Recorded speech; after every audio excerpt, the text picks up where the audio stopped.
예수님이 여러분 많이 사랑하십니다. 할렐루야, 아멘. 잘 오셨습니다. 이렇게 오시는 분들은 다 주님이 사랑해서 오시는 거 아니겠어요? 믿음 주시고 건강 주셔서. 그래서 이 여름도 이렇게 지나가는 것 같긴 한데 아직도 또 덥기도 하고 그러다 보면 또 가을이 오겠죠. 예. 하여튼 계절의 변화에 따라서 주님이 은혜를 여러분 가운데 부어주시는 하루하루가 되기를 주님의 이름으로 축복합니다. 이 땅에 속한 모든 일들은 다 주님의 일이 될 수 있어요. 이 땅의 일을 이 땅의 것으로만 해석하면 인생의 괴로움은, 고난은 해석이 잘 안 돼. 내가 왜 이런 일 겪어야 되냐고. 불평과 원망밖에 안 나와. 근데 또 하늘의 해석으로 보면 고난이 성경에서는 뭐라고 말해요? 위기라고 말해. 어떻게 고난이 위기냐고. 네. 고난이 위기일 수가 있다고 예수님이 하늘의 해석으로 우리 가운데 말씀해 주셔요. 참, 고난이 어떻게 위익이 될까? 예수님을 알면 고난이 위익이 될 줄로 믿습니다. 예수님을 모르면 고난은 저주고 고난은 괴로움으로 끝나요. 예수님을 알면 우리 인생에 불필요하고 무가치한 것은 없습니다. 다 중귀한 것이고 다 가치가 있는 것이고 최고의 선한 것이고 최선의 인생으로 인도하시는 우리 주님이 내 인생에 안 좋은 것을 주실 리가 없어요. 우리는 내 인생에 안 좋은 것을 하나님이 주신다고 생각하는 경향이 있어. 왜 나한테 이런 일이 일어나냐 이거죠. 하나님은 우리에게 안 좋은 것을 주신 적이 없어. 하나님은 좋은 것밖에 주신 적이 없어요. 그것이 우리 인생에는 고난이라고 해도 고난이 하나님께로 나아가는 축복의 통로가 되게 하실 것이니 그 고난이 위익인 것이고 고난이 축복의 통로가 되게 하실 줄로 믿습니다. 또 실제로 당해보면 쉽진 않아요. 그래도 그렇게 믿음으로 고백하면서 가는 거죠. 네. 그러니까 날마다 우리는 예수님을 구해야 돼. 예수님을 구해야 돼. 잠깐 놓쳐버리면 저 먼지 가 있어 내 인생이. 예수님하고 멀리 떨어져서. 근데 또 예수님은 버리지 않고 거기까지 찾아오시는 분이 우리 예수님이시. 요나 보세요. 다시스로 도망가다가 니느웨로 가라고 했는데 폭풍우를 몰고 하나님이 쫓아오시잖아. 너 거기 못 서? 너 거기 안 서? 뭐 그러면서 큰 바람과 폭풍을 일으키셔갖고 하나님이 그 바다 한가운데까지 쫓아오시잖아. 그냥 포기하셔도 되는데 요나 2를 쓰시면 되고 요나 말고 다른 사람 쓰시면 되는데 꼭 요나를 또 사랑해 하셔가지고 요나를 쓰시잖아요. 하나님 얼마나 좋으신 분이냐. 사랑하고 택한 자들은 쓰셔요. 근데 쓰시는데 하나님의 뜻대로 되지 않으면, 하나님이 원하시는 길로 가지 않으면 두들겨 패. 그리고 막 힘들게 해. 그래갖고 하나님 앞에 두 손 두 발 다 들게 하고 잘못했다고 싹싹 빌게 하고 그런 인생의 길을 걸어가게 하셔서라도 하나님께로 방향을 틀게 하실 수 있는 분이 전지전능하신 하나님이셔요. 폭풍우도 다 주관하시고 사람도 다 주관하시고 모든 인생의 사건들도 다 주관하시고 여러분 그 모든 일들을 다 주관하셔서 내 인생을 하나님께로 방향을 틀고 하루하루 나아갈 수 있도록 인도하여 주시는 줄로 믿습니다. 성경은 다 예수님에 대한 이야기라고 했죠. 이걸 놓치시면 안 돼. 하여튼 성경은 다 예수님의 얘기예요. 그러니까 성경은 예수님의 얘기다 그러면 이 성경책은 인간의 얘기가 아닌 거예요. 목사님, 모세 얘기 있잖아요. 그러니까 모세를 통해서 예수 얘기를 하는 거라고. 야곱 있잖아요. 야곱 통해서 예수님 얘기하는 거라고. 노아 있잖아요. 노아, 당대 의인이라고. 노아를 통해서 예수님 이야기를 하시는 거예요. 계속해서 말씀을 통해서 예수 복음을 듣고 예수 계시를 들으셔야 돼요. 우리들 눈에는 잘 안 보일 수 있는데 저도 여러분도 주님이 역사하시면 보이기 시작해. 그리고 들리기 시작하고 들리면 예수를 아는 것이 우리에게는 축복이에요, 영생이에요. 자, 영생은 뭐예요? 영생은 뭐라고 말해요? 요한복음 17장 3절에 영생은 유일하신 참 하나님과 하나님이 보내신 예수님을 아는 것이 영생이니라. 영생이니라. 요한복음 6장에서 이런 말씀이 있어요. 요한복음 6장에서 오병의 기적을 다 일으키고 수많은 무리들이 예수님을 따를 때 막 물어봐요. 이 오병의 기적이 하나님의 일로 느껴지는 거예요. 왜냐하면 배부르니까. 자기네들은 뭐 아무것도 안 했는데 그냥 오병이어 기적이 일어나서 12광주리가 남는 놀라운 이 기적을 맛보니까 이게 하나님의 일이라고 생각하는 거예요. 그래서 수많은 무리들이 예수님께 물어봐요. 우리가 어떻게 하면 이런 기적을 매일 경험하는 하나님의 일을 하오리까? 이렇게 물어봐요. 예수님 대답이 뭐였죠? 하나님이 보내신 나를 믿는 것이 하나님의 일이니라. 나를 믿어야 하나님의 일이라고 해요. 오병의 기적은 아무것도 아니었던 거예요.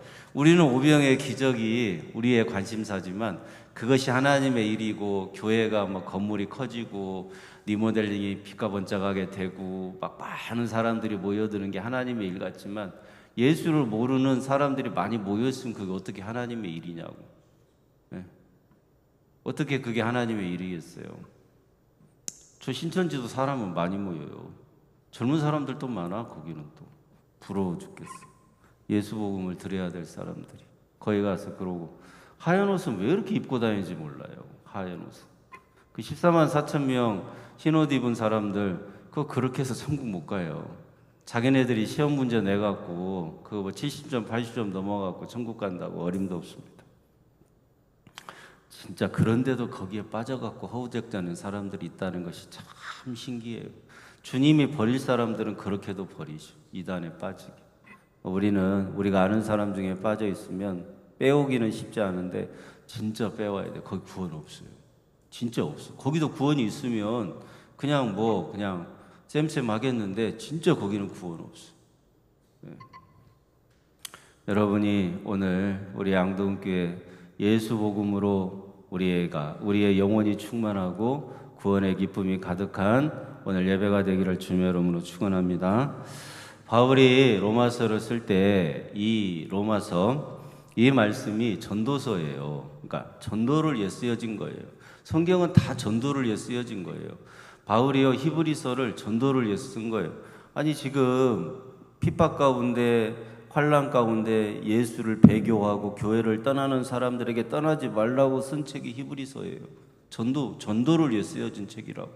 로마서에 이렇게 복음에 대한 아주 보석 같은 그런 예수에 대한 복음을 이 사도 바울이 계시를 받아가지고 로마에 있는 성도들뿐만이 아니라 초대교회 성도들, 또 장차 예수 믿고 예수 그리스도 안에서 구원받을 성도들을 위해 썼는데, 아주 소소하게는 작은 목적도 하나 있었어요.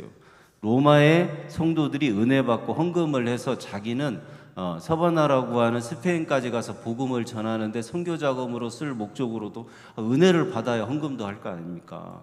그게 또 로마서가 그 아주 작은 큰 목적은 아닌데, 사도 바울이 그렇게 로마서에서 내가 원하면, 내가 바라기는 저 스페인까지 가가지고 복음 전할 때 너희가 선교 자금을 좀 나에게 주기를 원한다, 그런 말씀도 있어요.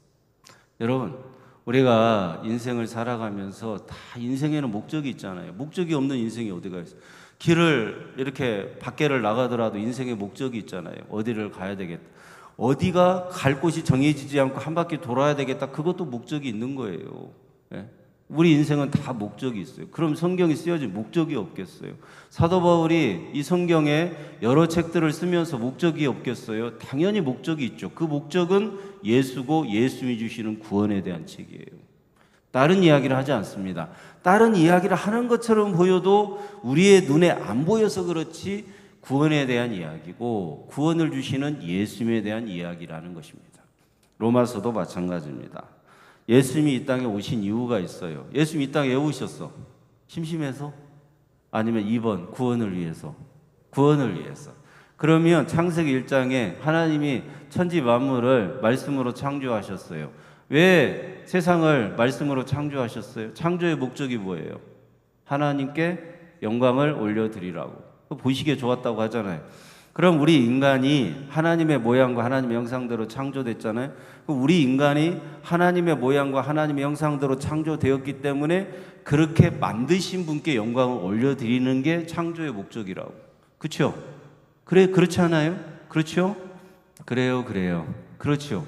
그러면 이 창조의 목적과 예수님이 이 땅에 오셔서 우리에게 구원을 주시는 예수님이 이 땅에 오시는 목적은 같습니다. 하나님 앞에 영광을 올려드리려. 자, 예수님이 이 땅에 오셔가지고 이 아담의 후손으로 태어난 우리 피조물들 중에서 인간들이 하나님의 모양과 하나님의 형상대로 창조가 되었는데, 아담의 후손들은 그 하나님의 모양과 형상이 다 어그러져 버렸어요. 오염돼 버렸어. 타락했다 이 말이에요. 그러니까 그 하나님의 모양과 그 형상으로는 천국에 갈 수가 없어요. 의도 없어요. 의로움이 없어. 천국 갈 수 있는 의가 타락한 죄인들에게는 없어요. 그러니까 두 번째 아담이라고 하는 로마서 5장에 예수님이 이 땅에 오셔가지고 우리의 하나님의 형상과 하나님의 모양을, 예수의 영을 주시니까 회복되는 거예요. 그분이 하나님이니까. 그분이 우리를 창조하신 분이니까 그분께서, 그 예수님께서 우리를 재창조하시는 거예요. 그분의 영을 부어서. 그래서 예수님 우리 안에 임재하셨다. 하나님의 나라가 너희 안에 임했다라고 하는 것은 우리의 영이, 타락한 우리의 영이 예수의 영으로 충만해서 회복됐다는 거예요. 재창조됐다는 거예요. 다시 재창조되었다. 그래서 천국 가는 의로움을 얻게 되었다라고 성경은 말씀해요. 그리스도 예수 안에 있으면 새로운 피조물이라. 이전 것은 지나갔다. 보라, 새 것이 되었다. 그 새 것이 사람이 이렇게 개선되는, 이전에 내가 술 먹고 마약하고 뭐 나쁜 짓 하고 그런데 이제는 그런 짓 안 하고 자꾸 그런 얘기로 좁혀서 얘기하는데 그 정도 얘기가 아니에요. 우리의 영이 달라졌다는 말이에요. 영이 타락해서 죽을 영이었는데 이제는 예수의 공로로 말미암아 그 영이 살게 되어서 온전한 영으로 살아서 천국 가는 의로움을 갖게 되었다 이 말이에요. 새로운 피조물이 되었다는 의미가. 사도 바울이 로마서에서 말씀하고자 하는 것은 이런 것입니다. 예수님이 나를 새롭게 창조했다는 거예요. 자, 사도 바울이 사도행전 9장에서 다메섹으로 가다가 예수를 만났어요. 영적으로 만난 거예요. 예수님을. 육신으로 만난 게 아니에요. 부활하신 예수님을 만났어. 갖고 예수님을 만나니까 예수님이 사울아 사울아 부르시더니 내 안에 들어오셨어. 내 안에 임재하셨어. 그리고 천국에 대한, 하늘에 대한, 예수님에 대한 모든 것을 그날 이 사도 바울에게 다 부어주셨어요. 그리고 다 부어주시겠다고 약속했어요. 그러니까 사도 바울이 내가 지금까지 계속해서 율법 지켜야 돼, 계명 지켜야 돼, 이것은 다 지나갔다 이제 나에게는. 내가 율법 지켜서 의로워지고 계명 지켜서 내가 의로워지고 했던 모든 것은 다 옛사람의 일이고 지나간 일이고, 예수님이 나를 만나 주셔서 내 안에 예수님이 들어오시고 임재하신 다음부터 나는 새것, 하나님의 영, 예수의 영, 성령으로 충만한 하나님의 것, 예수님의 은혜 안에 살아가는 주의 종이 되었다고 말해요. 완전히 달라졌어요. 신분이 달라졌고요, 존재가 달라져 버렸어요. 이 사도 바울이 이 정도 있었으면 예수님 만난 다음에 조금 나아지는 이런 게 아니라 이게 완전히 결이 다른 사람이 되어버렸다는 말이에요. 존재가 달라졌다고, 정체성이 달라졌다고. 근데 그 예수님을 만나니까 사도 바울은 예수님 앞에 내가 죄인 중에 괴수라고 고백하기 시작해. 왜요? 받아들일 수 없는, 내가 받을 수 없는 은혜를 예수님으로부터 사도 바울이 받았다는 의미. 그러니까 사도 바울이 그 은혜가 얼마나 큰가, 그 예수님에게 받을 수 없는 사랑을 자기가 받았다는 것이 얼마나 감사한가. 날마다 사도 바울은 감사 주의 은혜 오직 예수 오직 주님의 말씀 오직 복음 예수 외에는 다른 건 다 배설물로 여겨요. 그러니까 사도 바울이 오늘 말씀에 보면 그리스도 안에서 참말을 하고 거짓말을 아니하노라. 나에게는 큰 근심이 있다. 이 근심은요, 예수를 알지 못하는 자기 동족들, 자기 형제들, 자기 이웃과 자기 가족들이 내가 만난 이 예수님을 모르는 것이 근심, 걱정, 염려지, 세상에서 내가 밥 못 먹을까봐, 내가 가난해질까봐, 내가 실패할까봐 그런 것으로 근심, 걱정, 염려하는 것, 사도 바울은 다 옛사람의 것이에요. 이제는 사도 바울의 근심, 걱정, 염려는 구원받아야 될 내 가족들이에요. 내 골육들이에요. 내 친척들이에요. 내 형제들이에요. 그 사람들이 이 예수를 못 만나고 영원히 지옥에 들어갈 거 생각하니까 자기 인생이 지옥 갈 인생이었는데 나를 돌이키신 예수의 은혜로 우리 골육 좀, 내 친척들 좀, 우리 민족 좀 살려달라고 이렇게 말하는 거예요. 내가 그리스도 안에서 저주받아서 끊어질지라도 그 사람들 좀 예수 믿고 내가 받은 은혜를 받고 구원받았으면 좋겠다. 여러분, 올해 우리가 리모델링이 좀 원래 예상보다는 늦어져서 전도 축제를 새생명 축제를 가을에 하기로 했는데 할 수 있을란가 모르겠어.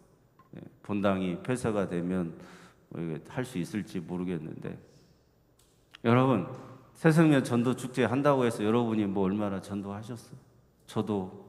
저도 이렇게 밖에서 살면 윗집 아랫집 왔다 갔다 인사하면서 예전에는 전도도 막 열심히 했는데 교회 안에 있으니까 접점이 잘 안 생기더라고. 그리고 자꾸 더 안 되더라고. 날마다 회개해요. 예수 복음을 전하라. 예수 복음을 전하게 해달라. 제가 한 번은 전도 훈련을 받을 때 이렇게 전도한 적이 있어요. 여러분 한번 해보시기 바랍니다. 하실 분들은 미리 아멘하고 한번 시작하겠습니다. 아멘? 네, 다시 나겠어요. 확인해봐야지. 다음 주 수요일. 제가 전도 훈련을 받을 때 이게 훈련의 일환이에요. 어떻게 하라고 하냐면 그렇게 하라고 해요. 이렇게 버스 정류장이나 횡단보도 건널 때 이상하게 고개 숙이고 피곤하고 지쳐 보이는 사람들이 있어요. 있어요. 아줌마나 아저씨 중에. 아줌마나 아저씨가 제일 좋아. 인생을 좀 살아보신 분. 그리고 제가 이렇게 얘기했어요. 아줌마, 이렇게 좀 불렀어요. 약간. 아줌마, 이렇게 불렀어요. 그랬더니 저를 쳐다보더라고. 저 알아요? 그랬더니 모르겠는데요? 누구세요? 그러더라고. 저도 몰라요. 하나님이 아줌마 잘 아신대요. 하나님이 아줌마 많이 사랑하신답니다. 도망가 버렸어. 얼른 빨리 지나가 버렸어.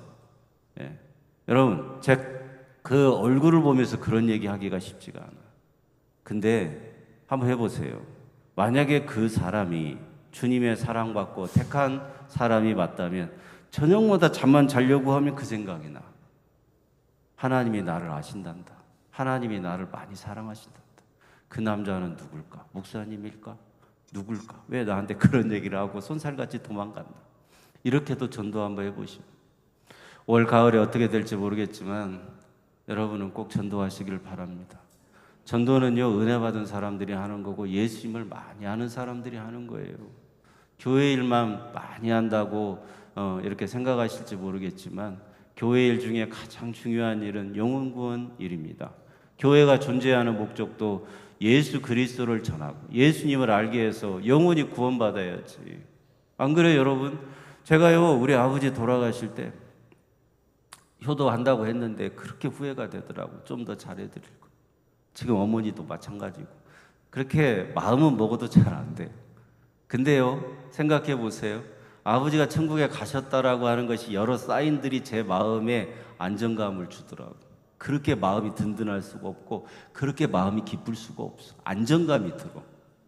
근데 만약에 그렇게 효도한다고 막 그렇게 했는데 아버지가 예수 안 믿고 죽었어요. 아버지가 예수 안 믿고 눈 감았어요. 그러면 여러분, 나는 예수를 믿었다면 내 마음에 안정감이 들겠어요?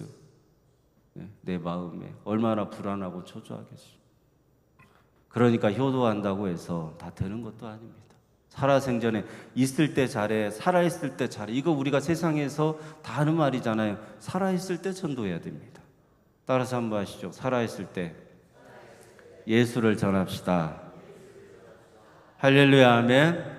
여러분의 인생이 안 풀리면 예수 좀 전하세요. 예수님을 많이 알게 해달라고 하시고 그쪽으로 길을 여시는 분이 주님이신 줄로 믿습니다. 내 인생 어차피 망하고 내 인생 어차피 잘 안 되고 실패하고 그 내 인생 자꾸 생각하면 뭐 하겠수. 이 기회에 내가 예수님을 많이 알아서 예수님을 마음껏 전하는 인생으로 주여 나를 변화시켜 주시옵소서. 이렇게 좀 해봐요. 얼마나 주님이 그 인생을 붙들어 주시기를 기뻐하시겠습니까? 여러분, 내가 당하는 모든 일이 다 예수님으로 보면 다 전도의 도구가 되게 하실 수 있어요. 내가 아파 보니까 아픈 사람 마음을 알아. 내가 실패해 보니까 실패한 인생들이 보여. 다 전도하게 하려고 하시는 것입니다. 전도하게 하려고. 내가 당하는 모든 일들, 다 세상의 값진 일, 세상의 중요한 일, 다 그런 것만 신경 쓰고 살았는데 내가 당하는 일을 내가 이렇게 겪으면서 다른 사람을 보니까 다른 사람들의 영혼이 보이기 시작해. 전도하라는 뜻입니다. 나는 세상의 성공만, 나는 세상의 영광만, 나는 세상에서 내 욕심만 채우려고 했을 때는 전도할 영혼들이 안 보여요. 다 나와 경쟁자로 보여. 내가 이겨야 되는 사람들로 보였어. 근데 내가 실패하고 실수하고 내가 연약하고 부족한 인생인 것을 통하여 다른 사람을 보니까 다 전도할 대상으로 보여. 주님의 은혜가 필요한 사람들로 보이더라 이 말이에요. 그러니까 모든 일이 다 주님께 붙들리면 예수를 전하는 통로가 되게 하신다는 말입니다. 내가 그리스도 안에서 참말을 하고 거짓말을 아니하노라. 내 양심이 성령 안에서 나와 더불어 증언하노니. 내 양심 성령과 함께 증언한다고 하잖아요. 내 양심이 내 안에, 그리스도가 내 안에, 그리고 내 양심이 예수를 내가 만났는데 어떻게 거짓말을 하겠냐. 양심으로도 안 되고 성령으로도 거짓, 위증할 수가 없는 거예요. 여러분, 난 진짜 이상한 게 이렇게 좋은 예수님을 왜 안 믿는가? 그게 제일 이상해. 왜 예수 복음을 전하지 않나? 그것도 좀 이상해.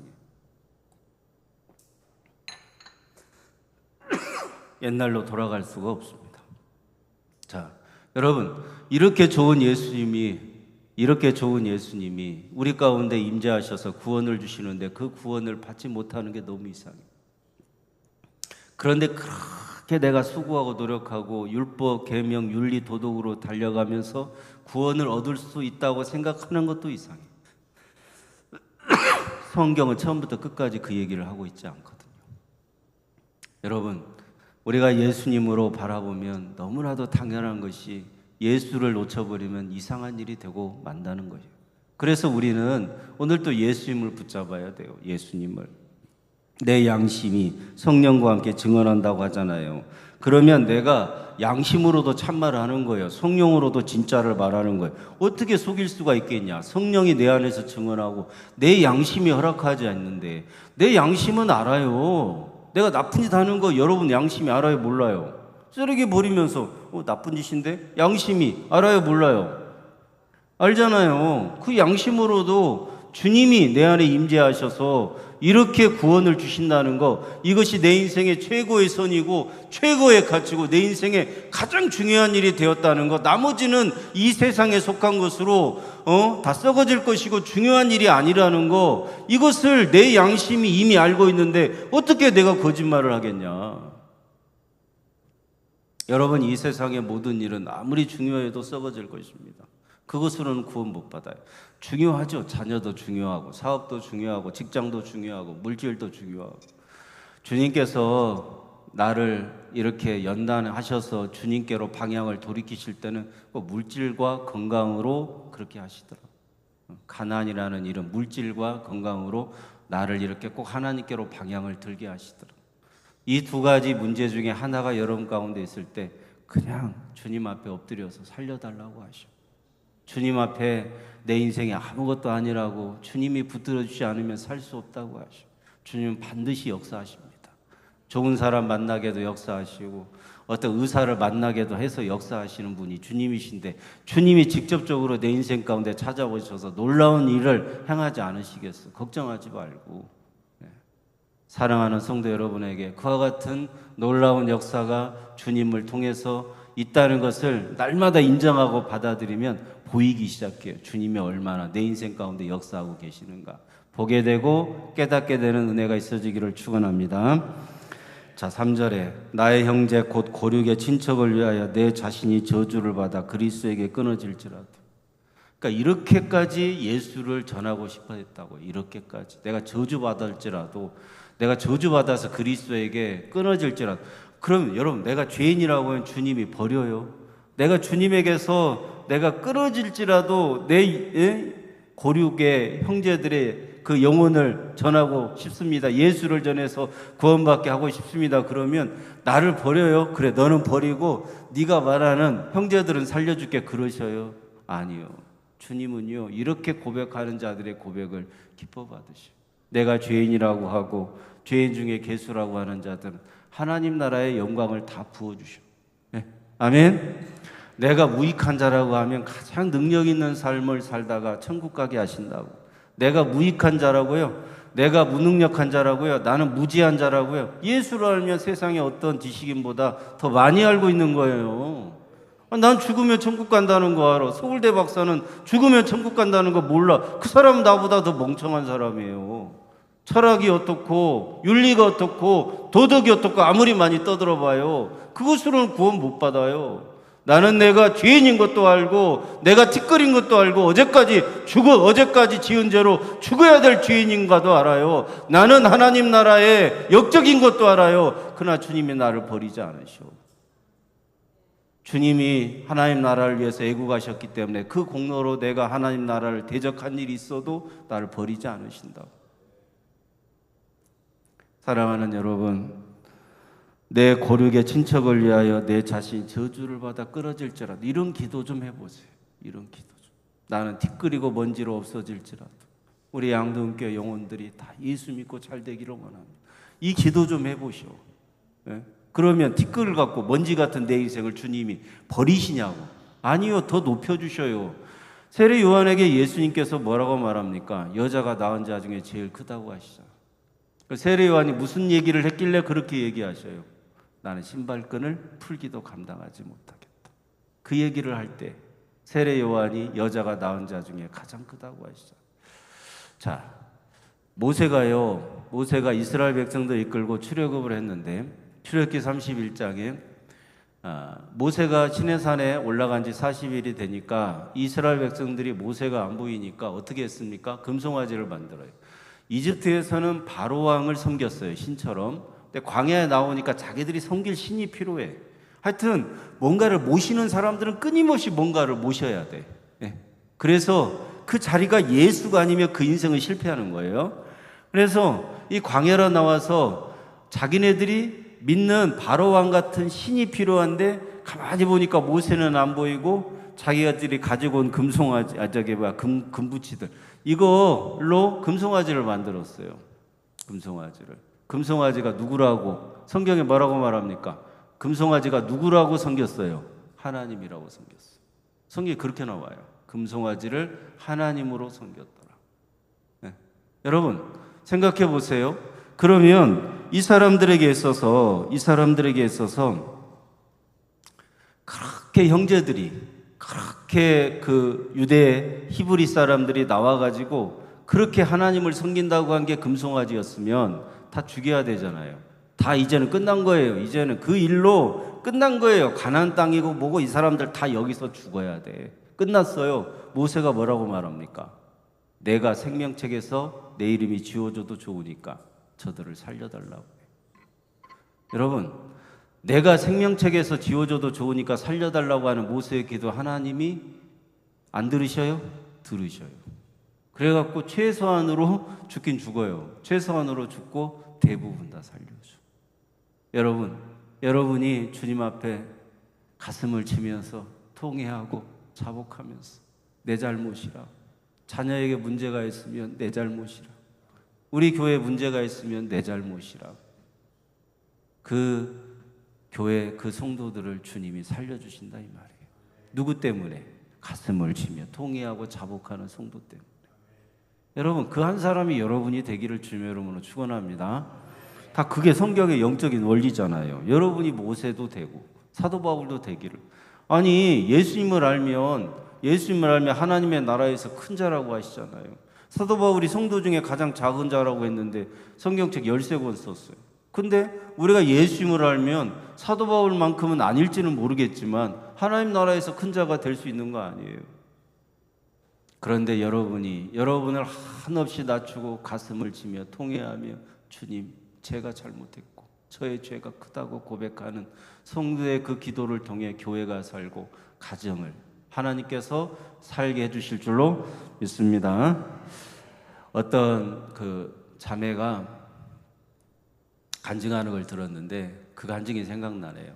그 자매가 참 간증도 잘하더라고. 난 그런 간증 들으면 너무 좋아. 젊은 청년이, 시집 안 간 젊은 청년이 간증을 하는데 이 청년이 학교 다니면서 친구의 전도를 받고 어느 교회를 갔어. 근데 그게 참 예수 복음이 좋았나 봐.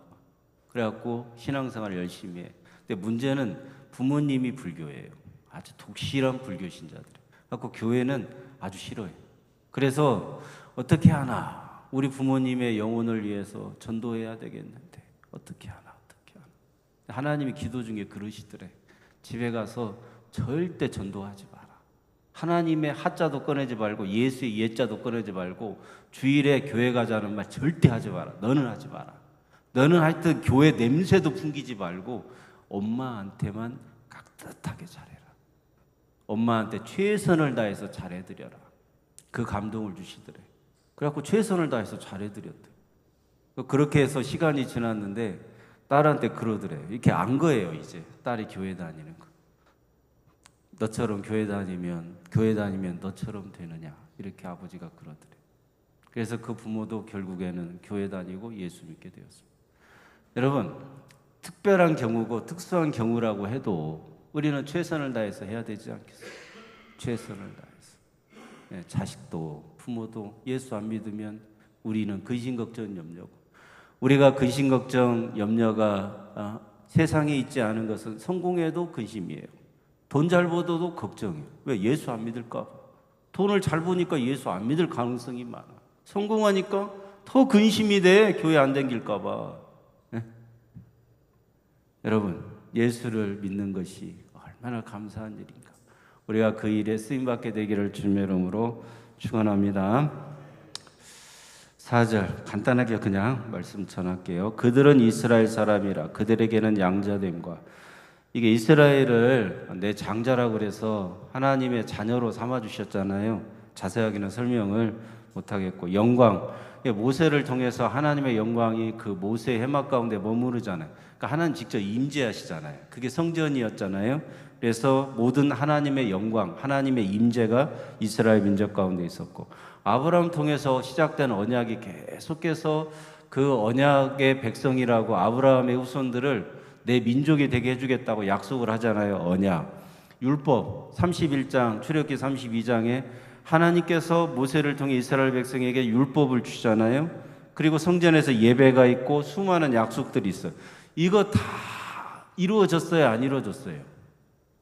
이스라엘 민족에게 했던 이 많은 것들, 너희가 내 자녀가 된다는 거, 영광 가운데, 언약 가운데, 율법을 세운 거, 예배와 약속들 다 이루어졌어요? 안 이루어졌어요?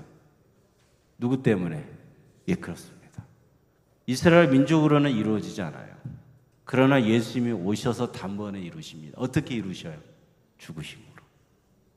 율법도 죽으심으로 다 이루셨어요. 영광, 예수님이 들어오면 우리가 하나님의 영광이 돼.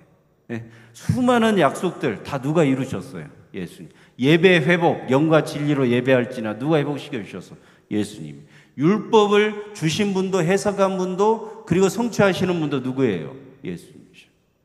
이 모든 것들은 다 누구에게서 이루어졌느냐? 예수님에게서. 사도 바울이 그걸 깨달으니까요, 세세히 찬양을 받으실 하나님이 예수님이라는 것으로 고백한다는 말입니다.